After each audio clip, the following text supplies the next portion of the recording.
보물섬 10일의 예고 알고 보니 대산 배지는 공정자가 직접 추성현에게 건넸던 것. 20년 전 교통사고의 결정적 원인은 우리 아빠야. 여운남의 이 한마디에 서동주의 얼굴이 굳어버렸습니다. 그가 그토록 찾아 헤매던 과거의 조각이 여운남과 연결되어 있다니 이런 우연이 있을 수 있을까요? 서동주는 사진을 다시 꼼꼼히 살펴보며 자신을 안고 있는 여순호의 모습을 응시했습니다. 그럼 이 사진 속 아이가 나라면? 우리는 서동주의 목소리가 떨렸습니다. 여운남은 잠시 생각에 잠기더니 고개를 저었습니다. 아니야, 우린 남매가 아니야, 동주야. 아빠가 너를 안고 있지만 그게 우리가 친척이라는 뜻은 아니야. 그때 아빠가 너희 가족과 친하게 지냈던 거야. 서동주의 표정이 조금 풀렸습니다. 남매라는 생각만으로도 가슴이 철렁했던 모양입니다. 하지만 여전히 의문은 남아있었죠. 왜 여순호가 어린 서동주를 안고 있었을까?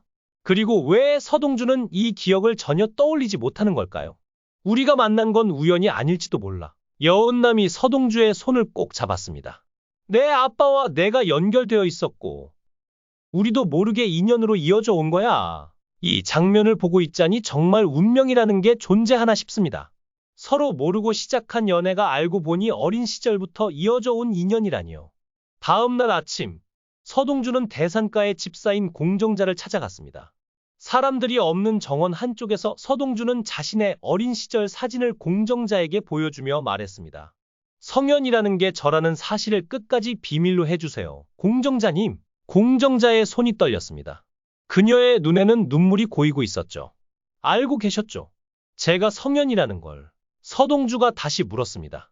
공정자는 한참 동안 말없이 서동주를 바라보다가 마침내 입을 열었습니다. 무슨 말씀이세요? 서상무님. 저는 도통 무슨 말씀인지 모르겠네요. 제 과거에 대해 아는 걸 모두 말해주세요. 제발요. 서동주의 목소리에는 간절함이 묻어 있었습니다. 그건 쉽지 않아요. 공정자는 잠시 망설이다가 서동주를 똑바로 바라보며 말했습니다. 은남이를 포기해요. 두 사람은 결코 함께할 수 없어요. 서동주의 표정이 굳어졌습니다. 왜죠? 우리가 남매라서 그런 겁니까? 아니에요. 하지만 당신이 알아가는 진실은 당신을 위험에 빠뜨릴 거예요. 그리고 그 은남이까지 함께 위험해질 거고요. 서동주의 표정에서 결연함이 느껴졌습니다. 위험하다고요? 저는 이미 죽을 뻔했어요. 그리고 지금은 저를 죽이려 했던 사람들이 오히려 저를 두려워하고 있죠. 공정자님은 모든 걸 다 알고 계시잖아요. 이 대산가 어른들이 저한테 무슨 짓을 했는지 이 대화는 정말 긴장감이 넘칩니다. 서동주가 자신의 정체에 대해 조금씩 진실을 알아가고 있고 공정자의 반응을 보면 그 과거는 단순한 가족사가 아니라 위험한 비밀과 연관된 것 같습니다. 특히 은남이를 포기해요. 라는 말은 서동주와 여운남의 관계가 앞으로 더 복잡해질 것을 암시하죠. 여운남은 서동주와 함께 자신의 아버지 여순호의 죽음에 관한 진실을 파헤치기 시작했습니다. 그녀는 그동안 모아둔 증거들을 서동주에게 보여주었죠. 이건 아빠의 사고 당시 조사보고서야. 음주운전으로 처리됐지만 부검 결과 알코올 수치는 정상이었어. 그리고 이건 사고 현장 사진인데 브레이크 흔적이 전혀 없어. 서동주는 자료들을 꼼꼼히 살펴보며 물었습니다. 이걸 어떻게 구했어? 여운남이 대답했습니다. 내가 검사인 여미철 결혼한 이유 중 하나야. 검찰 내부 자료에 접근하기 위해서였지. 서동주는 놀란 표정을 지었습니다. 여운남은 담담하게 말을 이었습니다. 그 아이 엄마도 우리 아빠도 다 허일도 대표가 죽인 거야. 아빠가 죽은 날 나는 공정자와 허 대표의 대화를 들었어. 허일도가 일이 깔끔하게 처리됐다고 말하는 걸. 여운남이 차가운 눈빛으로 말했다. 서동주는 심각한 표정으로 대답했다. 그럴 수도 있겠지만 확실한 증거가 필요해.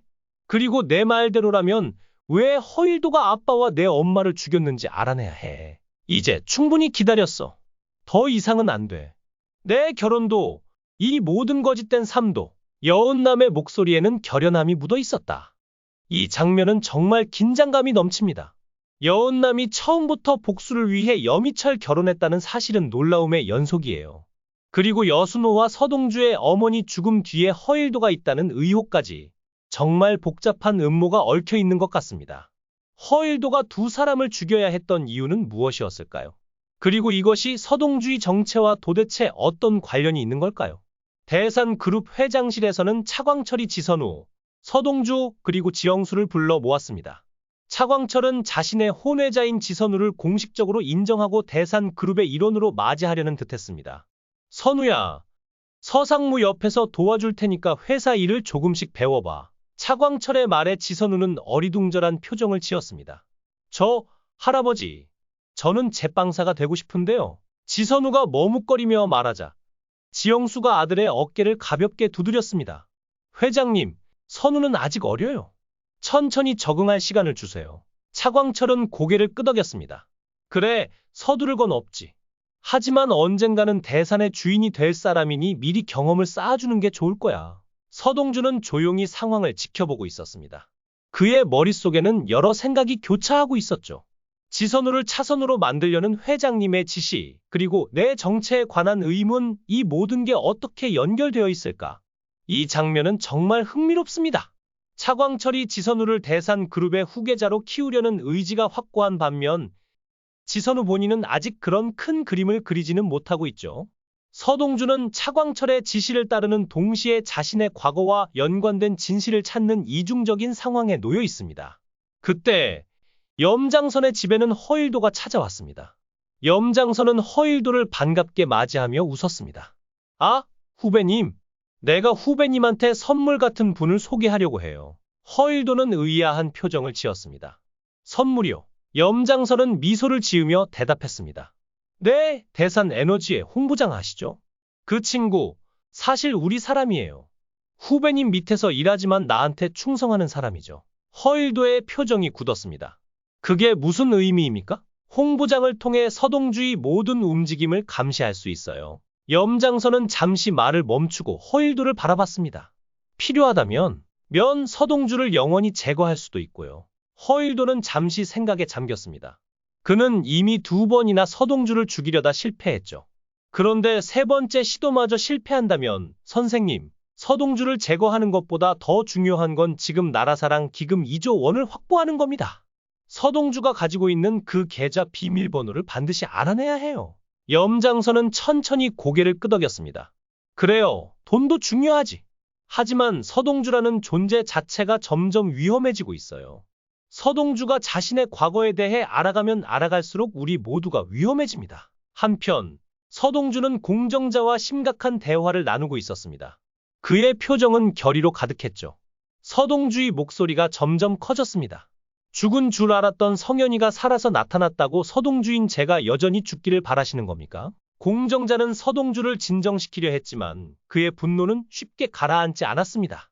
저는 모든 진실을 알아내고 말 거예요. 왜 제가 성현으로 살지 못하고 서동주가 되어야 했는지, 왜 제 부모님이 사라져야 했는지, 공정자의 눈에 눈물이 고였습니다. 성현아, 아니, 서동주 씨, 그 진실은 당신을 더 아프게 할 뿐이에요. 아프더라도 알아야 해요. 그게 제가 살아남은 이유니까요.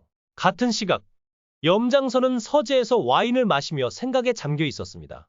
그의 표정은 복잡했고 죽이기 아까운 지경이야 라고 혼잣말로 중얼거렸습니다. 서동주, 내가 진짜 누구인지 알게 되면 넌 스스로 목숨을 끊고 싶어질 거야. 그 순간 천구가 들어왔습니다. 선생님, 서동주와 여운남이 함께 있는 걸 발견했습니다. 염장선의 눈이 번쩍였습니다. 걔들이 뭘 하고 있었지? 염장은 잠시 생각에 잠겼다가 천천히 입을 열었습니다. 이제 모든 게 복잡해졌군. 서동주와 여운남이 진실에 가까워지고 있어. 우리도 서둘러야 해. 마지막 장면은 드라마가 어떻게 전개될지 정말 궁금하게 만듭니다. 서동주가 자신의 과거와 진실을 찾아가는 과정에서 점점 더 분노와 결의가 느껴지고 있죠. 염장선은 그런 서동주를 여전히 위협적으로 느끼면서도 죽이기 아까운 지경이라고 표현한 게 의미심장합니다.